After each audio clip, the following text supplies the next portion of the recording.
O Grande Conflito. Capítulo 16. O mais sagrado direito do homem. Os reformadores ingleses, conquanto renunciassem às doutrinas do romanismo, retiveram muitas de suas formas. Assim, posto que rejeitados a autoridade e o credo de Roma, não poucos de seus costumes e cerimônias foram incorporados ao culto da Igreja Anglicana. Alegava-se que essas coisas não constituíam questões de consciência, e que, embora não ordenadas nas Escrituras, e conseguintemente não essenciais, não eram más em si mesmas, visto não serem proibidas. Sua observância tendia a diminuir o abismo que separava de Roma as igrejas reformadas, e insistia-se que promoveriam a aceitação da fé protestante pelos romanistas. Aos conservadores e condescendentes, pareciam decisivos estes argumentos. Havia, porém, outra classe que assim não pensava. O fato de que esses costumes tendiam a lançar uma ponte sobre o abismo entre Roma e a Reforma, Martin, era em sua opinião um argumento conclusivo contra o retê-los. Olhavam para eles como distintivos da escravidão de que haviam sido libertados, e para a qual não se sentiam dispostos a voltar. Raciocinavam que Deus, em sua palavra, estabeleceu regras para ordenar o seu culto, e que os homens não estão na liberdade de acrescentar a essas regras ou delas tirar qualquer coisa. O princípio mesmo da grande apostasia consistiu em procurar fazer da autoridade da Igreja um suplemento da autoridade de Deus. Roma começou por ordenar o que Deus não tinha proibido, e acabou por proibir o que ele havia explicitamente ordenado. Muitos desejavam fervorosamente voltar à pureza e simplicidade que caracterizavam a Igreja primitiva. Consideravam muitos dos costumes estabelecidos pela Igreja Anglicana como monumentos da idolatria, e não podiam conscienciosamente unir-se a seu culto. Mas a Igreja, apoiada pela autoridade civil, não permitia opiniões contrárias às suas formas. A assistência aos seus cultos era exigida por lei, e proibiam-se as assembleias para culto que não tivessem autorização, sob pena de encarceramento, exílio e morte. No início do século XVII, o monarca que acabara de subir ao trono da Inglaterra declarou sua decisão de fazer com que os puritanos se conformassem ou oprimi-los-ia para saírem do país, ou faria coisa pior. História dos Estados Unidos da América, George Bancroft. Perseguidos e aprisionados, não podiam divisar no futuro vislumbres de melhores dias, e muitos chegaram à convicção de que, para os que quisessem servir a Deus segundo os ditames de sua consciência, a Inglaterra estava deixando de ser para sempre um lugar habitável. História da Nova Inglaterra, J. G. Palfrey. Alguns resolveram, por fim, buscar refúgio na Holanda. Encararam dificuldades, prejuízos e prisão. Seus intuitos foram contrariados, e eles entregues às mãos de seus inimigos. Mas a inabalável perseverança venceu finalmente, e encontraram abrigo nas praias amigas da República Holandesa. Em sua fuga deixaram casas, bens e meios de vida. Eram estrangeiros em terra estranha, entre um povo de língua e costumes diferentes. Foram obrigados a recorrer a ocupações novas e a que não estavam afeitos, a fim de ganhar o pão.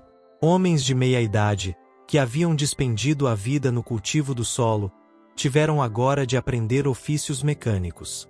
Animadamente, porém, enfrentaram a situação, e não perderam tempo em ociosidade ou murmurações. Posto que muitas vezes premidos pela pobreza, agradeciam a Deus as bênçãos que ainda lhes eram concedidas, e encontravam alegria na tranquila comunhão espiritual. Sabiam que eram peregrinos, e não olhavam muito para essas coisas, mas levantavam os olhos ao céu, seu mais caro país, e acalmavam o espírito. Bancroft. Em meio de exílio e agruras, cresciam o amor e a fé. Confiavam nas promessas do Senhor, e ele não faltava com elas no tempo de necessidade. Seus anjos estavam a seu lado, para animá-los e ampará-los. E, quando a mão de Deus pareceu apontar-lhes através do mar uma terra em que poderiam fundar para si um estado e deixar a seus filhos o precioso legado da liberdade religiosa, seguiram eles, sem se arrecear, pela senda da providência. Deus permitira que viessem provações a seu povo a fim de prepará-lo para o cumprimento de seu misericordioso propósito em relação a ele. A Igreja sofrera humilhações para que pudesse ser exaltada. Deus estava a ponto de ostentar o seu poder em favor dela, para dar ao mundo outra prova de que não abandonará os que nele confiam. Dispusera os acontecimentos de maneira a fazer com que a ira de Satanás e as tramas de homens maus promovessem a sua glória e levassem seu povo a um lugar de segurança. A perseguição e o exílio estavam abrindo o caminho para a liberdade. Quando constrangidos pela primeira vez a separar-se da Igreja Anglicana, os puritanos se uniram em solene concerto, como o povo livre do Senhor, para andarem juntos em todos os seus caminhos, por eles conhecidos ou a serem conhecidos. Os Pais Peregrinos, J. Brown. Ali estava o verdadeiro espírito da Reforma, o princípio vital do protestantismo. Foi com este intuito que os peregrinos partiram da Holanda para buscar um lar no Novo Mundo. João Robinson, seu pastor, que providencialmente foi impedido de os acompanhar, em sua mensagem de despedida aos exilados, disse: Irmãos, em breve havemos de separar-nos, e só o Senhor sabe se viverei para que de novo veja o vosso rosto. Mas, seja qual for a divina vontade, conjuro-vos perante Deus e seus santos anjos que não me sigais além do que eu haja seguido a Cristo. Se Deus vos revelar algo mediante qualquer outro instrumento seu, sede tão prontos para recebê-lo como sempre fostes para acolher qualquer verdade por intermédio de meu ministério, pois estou seguro de que o Senhor tem mais verdade e luz a irradiar de sua palavra. Martin. De minha parte, não posso deplorar suficientemente a condição das igrejas reformadas, que, em religião, chegaram a um período estacionário, e não irão agora mais longe do que os instrumentos de sua reforma. Os luteranos não poderão ser arrastados a ir além do que Lutero viu, e os calvinistas, vós os vedes, estacam onde foram deixados por aquele grande homem de Deus, que não vira contudo todas as coisas. Esta é uma calamidade muito para se lamentar, pois, embora fossem luzes a arder e brilhar em seu tempo, não penetraram em todo o conselho de Deus, mas, se vivessem hoje, estariam tão dispostos a receber mais luz como estiveram para aceitar a que a princípio acolheram. História dos Puritanos, D. New. Lembrai-vos de vosso concerto com a Igreja, no qual concordastes em andar em todos os caminhos do Senhor, já revelados ou por serem ainda revelados. Lembrai-vos de vossa promessa e concerto com Deus, e de uns com os outros, de aceitar qualquer luz e verdade que se vos fizesse conhecida pela palavra escrita.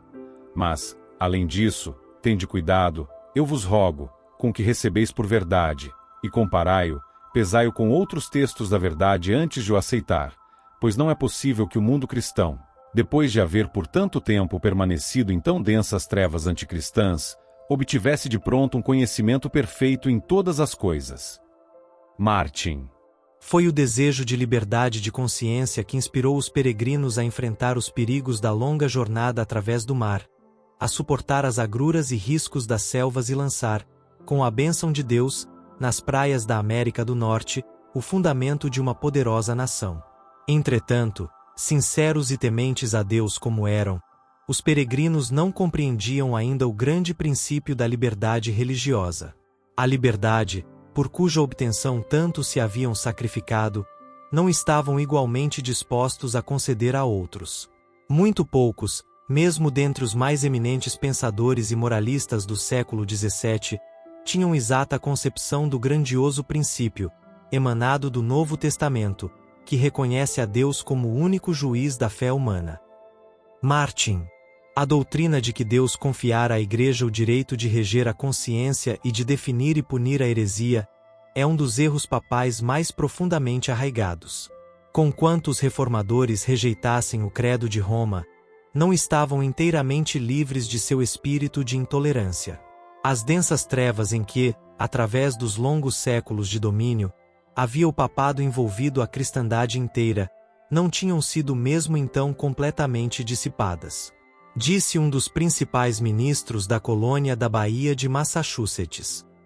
Foi a tolerância que tornou o mundo anticristão, e a Igreja nunca sofreu dano com a punição dos hereges. Martin. Foi adotado pelos colonos o regulamento de que apenas membros da Igreja poderiam ter voz ativa no governo civil. Formou-se uma espécie de estado eclesiástico, exigindo-se de todo o povo que contribuísse para o sustento do clero, concedendo-se aos magistrados autorização para suprimir a heresia. Assim, o poder secular encontrava-se nas mãos da Igreja. Não levou muito tempo para que estas medidas tivessem o resultado inevitável: a perseguição. 11 anos depois do estabelecimento da primeira colônia, Roger Williams veio ao Novo Mundo. Semelhantemente aos primeiros peregrinos, viera para gozar de liberdade religiosa, mas, divergindo deles, viu, o que tão poucos em seu tempo já haviam visto, que esta liberdade é direito inalienável de todos, seja qual for o credo professado. E era ele fervoroso inquiridor da verdade, sustentando, juntamente com Robinson, ser impossível que toda a luz da palavra de Deus já houvesse sido recebida. Williams foi a primeira pessoa da cristandade moderna a estabelecer o governo civil sobre a doutrina da liberdade de consciência, da igualdade de opiniões perante a lei. Bancroft declarou ser o dever do magistrado restringir o crime, mas nunca dominar a consciência. O público ou os magistrados podem decidir, disse, o que é devido de homem para homem, mas, quando tentam prescrever os deveres do homem para com Deus, estão fora de seu lugar, e não poderá haver segurança, pois é claro que, se o magistrado tem esse poder, pode decretar um conjunto de opiniões ou crenças hoje e outro amanhã, como tem sido feito na Inglaterra por diferentes reis e rainhas, e por diferentes papas e concílios na Igreja Romana, de maneira que semelhante crença degeneraria em acervo de confusão. Martin. A assistência aos cultos da Igreja oficial era exigida sob pena de multa ou prisão. Williams reprovou a lei. O pior regulamento do Código Inglês era o que tornava obrigatória a assistência à igreja da paróquia. Obrigar os homens a unirem-se aos de credo diferente, considerava ele como flagrante violação de seus direitos naturais. Arrastar ao culto público os irreligiosos e os que não queriam, apenas se assemelhava a exigir a hipocrisia. Ninguém deveria ser obrigado a fazer culto, acrescentava ele, ou custear um culto contra a sua vontade. Pois que? Exclamavam seus antagonistas, aterrados com os seus dogmas, não é o obreiro digno de seu salário? Sim, replicou ele, dos que o assalariam. Bancroft. Roger Williams era respeitado e amado como ministro fiel e homem de raros dons, de inflexível integridade e verdadeira benevolência. Contudo, sua inabalável negação do direito dos magistrados civis à autoridade sobre a Igreja, e sua petição de liberdade religiosa, não podiam ser toleradas. A aplicação desta nova doutrina, dizia-se insistentemente, subverteria o fundamento do Estado e do governo do país. Bancroft foi sentenciado a ser banido das colônias, e finalmente, para evitar a prisão, obrigado a fugir para a Floresta Virgem, debaixo do frio e das tempestades do inverno. Durante 14 semanas, diz ele, fui dolorosamente torturado pelas inclemências do tempo, sem saber o que era pão ou cama. Mas os corvos me alimentaram no deserto. E uma árvore oca muitas vezes lhe serviu de abrigo. Martin. Assim continuou a penosa fuga através da neve e das florestas, até que encontrou refúgio numa tribo indígena, cuja confiança e afeição conquistara enquanto se esforçava por lhes ensinar as verdades do Evangelho. Tomando finalmente, depois de meses de sofrimentos e vagueações, rumo às praias da Baía de Narragansett, lançou ali os fundamentos do primeiro Estado dos tempos modernos que, no mais amplo sentido, reconheceu o direito da liberdade religiosa. O princípio fundamental da colônia de Roger Williams era que todo homem teria liberdade para adorar a Deus segundo os ditames de sua própria consciência. Martin. Seu pequeno estado, Rhode Island, tornou-se o refúgio dos oprimidos, e cresceu e prosperou até que seus princípios básicos, a liberdade civil e religiosa, se tornaram as pedras angulares da República Americana. No grandioso e antigo documento que aqueles homens estabeleceram como a Carta de seus Direitos, a Declaração de Independência, afirmavam: consideramos como verdade evidente que todas as pessoas foram criadas iguais, que foram dotadas por seu Criador de certos direitos inalienáveis, encontrando-se entre estes a vida, a liberdade e a busca da felicidade. E a Constituição garante, nos termos mais explícitos, a inviolabilidade da consciência. Nenhum requisito religioso jamais se exigirá como qualificação para qualquer cargo de confiança pública nos Estados Unidos. O Congresso não fará nenhuma lei que estabeleça uma religião ou proíba seu livre exercício. Os elaboradores da Constituição reconheceram o eterno princípio de que a relação do homem para com seu Deus está acima de legislação humana, e de que seus direitos de consciência são inalienáveis. Não foi necessário raciocínio para estabelecer esta verdade. Temos consciência dela em nosso próprio íntimo. É essa consciência que, em desafio às leis humanas, tem sustentado tantos mártires nas torturas e nas chamas. Sentiam que seu dever para com Deus era superior às ordenanças humanas, e que nenhum homem poderia exercer autoridade sobre sua consciência. É um princípio inato que nada pode desarraigar. Documentos do Congresso, Estados Unidos da América do Norte. Espalhando-se pelos países da Europa a notícia de uma terra onde todo homem gozava o fruto de seu próprio trabalho, obedecendo às convicções de sua consciência, milhares se concentraram nas praias do Novo Mundo. Multiplicaram-se rapidamente as colônias. Massachusetts, em virtude de lei especial, estendia cordiais boas-vindas e auxílio, à expensa pública, aos cristãos de qualquer nacionalidade que fugissem através do Atlântico, para escaparem de guerras ou fome, ou da opressão de seus perseguidores. Assim os fugitivos e opressos pela lei se faziam hóspedes da comunidade pública. Martin. 20 anos depois do primeiro embarque de Plymouth, outros tantos milhares de peregrinos se tinham estabelecido na Nova Inglaterra. A fim de assegurarem o objetivo que procuravam, contentavam-se com ganhar parca subsistência, por uma vida de frugalidade e labuta. Nada pediam do solo senão o razoável produto de seu próprio labor. Nenhuma visão dourada projetava falsa luz sobre seu caminho. Estavam contentes com o progresso vagaroso mas firme de sua política social. Suportavam pacientemente as privações do sertão, regando a árvore da liberdade com lágrimas e com o suor de seu rosto, até deitar ela profundas raízes na terra. A Escritura Sagrada era tida como o fundamento da fé, a fonte da sabedoria e a carta da liberdade. Seus princípios eram diligentemente ensinados no lar, na escola e na igreja, e seus frutos se faziam manifestos na economia, inteligência, pureza e temperança. Poderia alguém morar durante anos nas colônias dos puritanos, e não ver um bêbado nem ouvir uma imprecação ou encontrar um mendigo. Bancroft. Estava demonstrado que os princípios da Bíblia constituem a mais segura salvaguarda da grandeza nacional. As fracas e isoladas colônias desenvolveram-se em confederação de poderosos estados, e o mundo notava com admiração a paz e prosperidade de uma igreja sem papa e um estado sem rei. Mas as praias da América do Norte atraíam um número de imigrantes sempre maior, em que atuavam motivos grandemente diversos dos que nortearam os primeiros peregrinos. Conquanto a fé e a pureza primitiva exercessem ampla e modeladora influência, veio a tornar-se cada vez menor ao aumentar o número dos que buscavam unicamente vantagens seculares. O regulamento adotado pelos primeiros colonos, permitindo apenas a membros da Igreja votar ou ocupar cargos no governo civil, teve os mais perniciosos resultados. Esta medida fora aceita como meio para preservar a pureza do Estado, mas resultou na corrupção da Igreja. Estipulando-se o professar religião como condição para o sufrágio e para o exercício de cargos públicos, muitos, influenciados apenas por motivos de conveniência mundana, uniram-se à Igreja sem mudança de coração. Assim as igrejas vieram a compor-se, em considerável proporção, de pessoas não convertidas, e mesmo no ministério havia os que não somente mantinham erros de doutrinas, mas que eram ignorantes acerca do poder renovador do Espírito Santo.